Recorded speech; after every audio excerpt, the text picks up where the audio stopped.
Halo teman-teman, pada tutorial kali ini kita akan membangun REST API mini warehouse menggunakan Rust. Jadi pada pembelajaran ini adalah bagian dari materi nanti yang warehouse management system yang besarnya.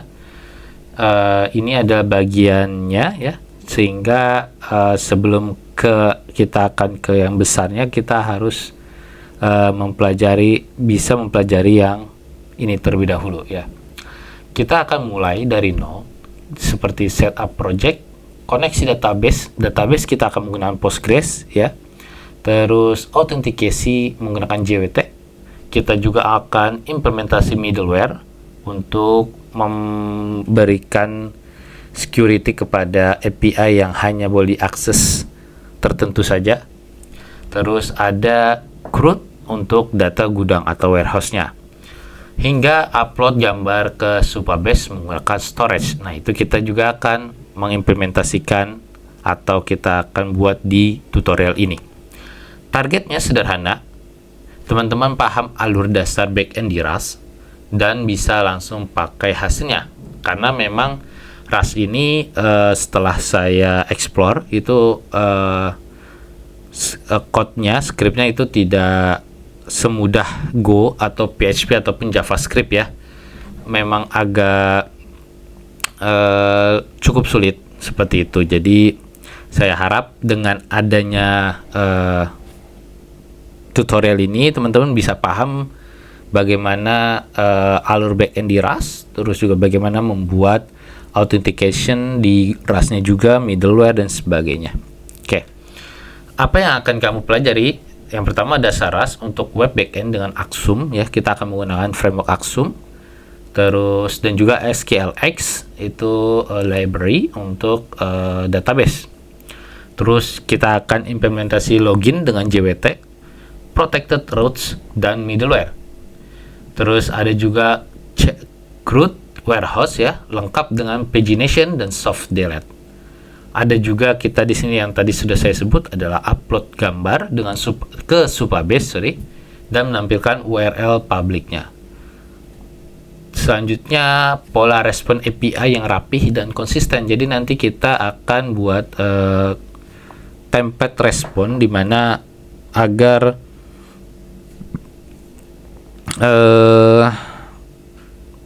struktur responnya itu sama gitu, tidak berbeda gitu. Nah, syaratnya awal ya, ada syaratnya. Yang pertama, Rust dan Cargo sudah terpasang, teman-teman, silakan ya. Kalau teman-teman belum, silakan ke halaman officialnya yaitu rustlang.org. Oke. Selanjutnya, teman-teman ada Postgres SQL yang berjalan di lokal, silakan install, bisa menggunakan Docker ataupun langsung saja install di laptop. Terus ada akun Supabase ya, silakan. Kalau di sini saya menggunakan yang sudah ada ya, yang BW Sayur ya, ini saya pakai saja ya. Tapi kalau bagi teman-teman yang belum punya, silakan buat dulu ya teman-teman, seperti itu. Lanjut ya, editor favorit ya, bisa VS Code ataupun yang lainnya. Dan juga teman-teman saya harapkan punya basic programming ya teman-teman, karena ini Rust ini ya, seperti yang sudah saya notice, code-nya ini tidak begitu ramah untuk pemula gitu, butuh effort lebih seperti itu ya. Oke, sini sudah. Mari kita mulai dari setup project dan database-nya ya.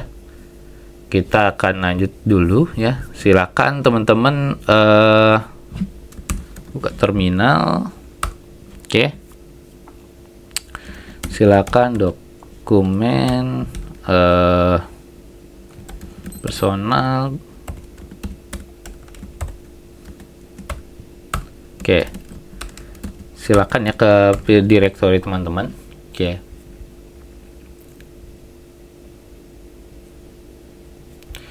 Nah, di sini kita akan inisialisasi ya, yaitu cargo new mini warehouse WMS. Oke. Ini saya namakan project mini warehouse karena memang ini bagian dari warehouse management system yang besar tersebut ya. Oke, sip, sudah.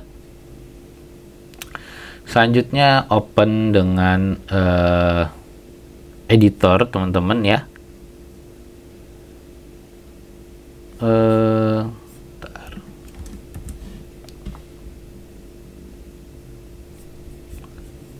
Oke, silahkan di sini saya akan open dokumen tadi personal BWA class. Nah ini, oke, sip, sudah ya teman-teman. Oke, selanjutnya kita akan buat dulu env. Terus kita akan buat juga parameternya. Parameter yang dibutuhkan adalah app server URL. Ini buat memastikan saja, atau terus kita set aja 00 atau 127.0.0.1 itu juga boleh. Terus server port di sini saya set adalah 8080. Oke, lanjut ada database. Kita akan buat database URL. Di sini teman-teman silahkan buat ya. Kalau belum punya database, silahkan buat saja langsung. Di sini saya menggunakan data grid ya. Jadi saya tinggal buat aja. Nah, di sini saya sudah siapkan namanya warehouse Rust. Ya. Jadi di sini nama database saya. Di sini tinggal Postgres. Postgres ini usernya ya teman-teman. Ini username, terus password, terus lokal @localhost 5432. Nah, ini namanya warehouse Rust kayak gitu. Oke. Selanjutnya ada DB connection-nya. DB max connection ya, berapa koneksi dalam maksimalnya, terus timeoutnya berapa, idle-nya berapa, seperti itu. Nah, tadi kita kan ingin JWT ya, berarti kita butuh parameter JWT secret, expirednya berapa lama, terus dan issuernya. Terus tadi kita juga akan upload ke Supabase. Nah, di sini kita bisa menggunakan ini. Jadi Supabase URL-nya apa, Supabase service role key-nya apa, Supabase bucket. Oke, mungkin teman-teman bingung role key-nya apa ya. Nah, role key ini kita ke authenticated, terus ini authenticated ya, benar. Terus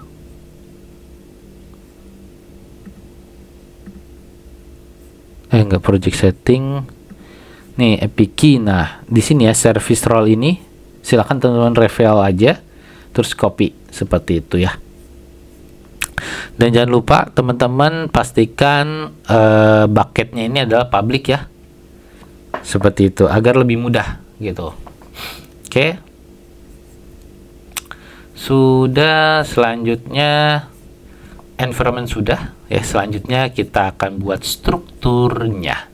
Oke, silakan masuk ke folder src. Di luar dulu. Di luar ini kita ada buat dua directory, yaitu migration. Oke, migration. Oke, lanjut ada juga seeder. Nah, oke, teman-teman, silakan teman-teman install SQLX ya. Teman-teman bisa menggunakan cargo install. Seperti ini ya. Mungkin teman-teman biar kelihatan nih. Bisa seperti ini, cargo install SQLX CLI no default fitur route terus ls terus Postgres. Itu bisa teman-teman ya. Karena saya sudah ada, jadi ya nggak perlu gitu, tinggal kita buat file migrationnya, SQLX ya, migrate add grid. Yang pertama adalah users. Oke, nah ini harusnya kita buat copy dulu, copy sini, kita buat rename,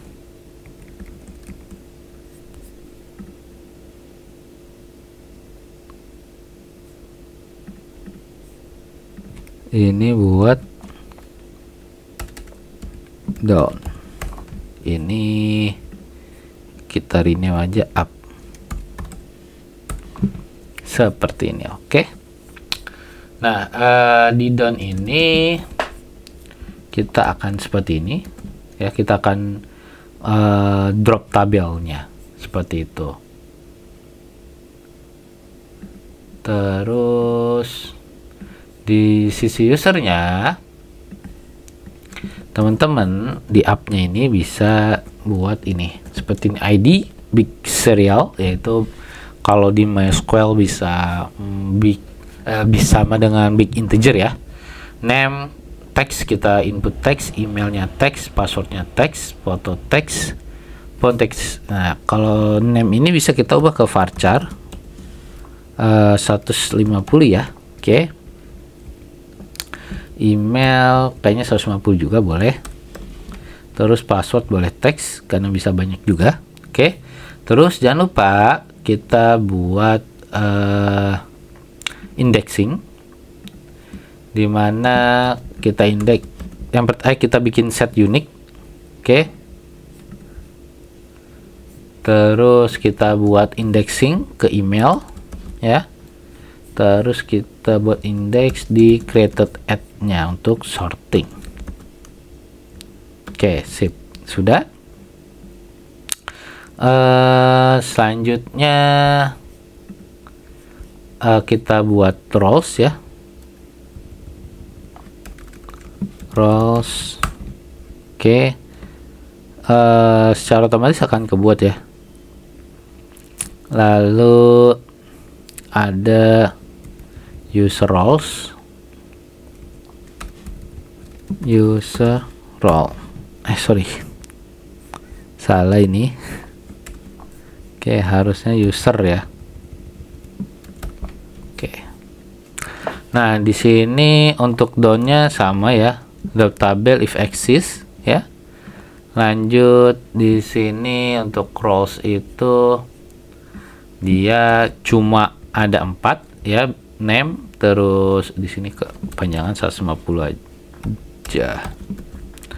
Terus unique ya, kita set unique di name-nya, dan juga indexing berdasarkan name, sama untuk di sorting created at-nya seperti ini. Terus di user role benar kayak gini, drop. Terus di app-nya